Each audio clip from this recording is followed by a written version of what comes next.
अस्सलाम वालेकुम दोस्तों, अनोखी कहानियाँ सेवेंट्स के नए एपिसोड में मैं आप सब दोस्तों को तहे दिल से खुशामदीद कहता हूँ। दोस्तों, आज से मैं आपको चंद किस्तों पर मुश्तमिल एक सीरीज़ शुरू करने जा रहा हूँ। इस सीरीज़ का नाम है आस। एक सड़क जो बहुत ही सुनसान रहती है, जहाँ से कोई नहीं गुजरता और जो गुजरता है वो जिंदा बचकर जा नहीं सकता। सुना है इस रोड पर रात के 12 बजे एक लड़की दुल्हन के लिबास में घूमती है, जो हर रोज़ किसी न किसी के इंतज़ार में रहती है। कई लोग इस बदरू के हाथों हलाक हुए। मेरा नाम फ़रहीन है, मैं एक नाइट कॉल सेंटर में जॉब करती हूँ।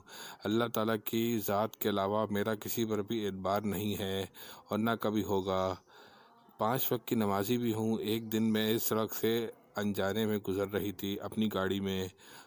रात के तकरीबन 2:30 बज रहे थे। रोड एकदम सुनसान था, गर्मी का मौसम था। गाड़ी की चारों खिड़कियां खुली हुई थीं, गरम गरम हवा के थपेड़े लग रहे थे।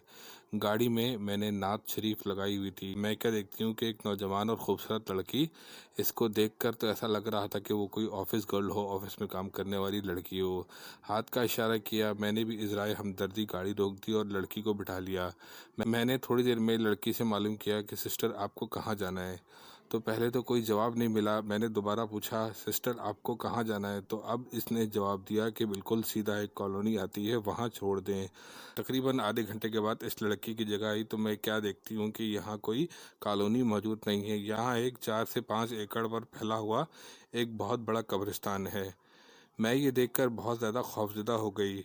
दोस्तों, अब तक के लिए इतना ही। अगर आपको आस सीरीज़ का ये पार्ट 1 अच्छा लगा हो तो इसको लाइक कीजिए, शेयर कीजिए और मेरे चैनल अनोखी कहानियाँ द हॉरर स्टोरी चैनल को सब्सक्राइब कीजिए। अस्सलाम वालेकुम दोस्तों।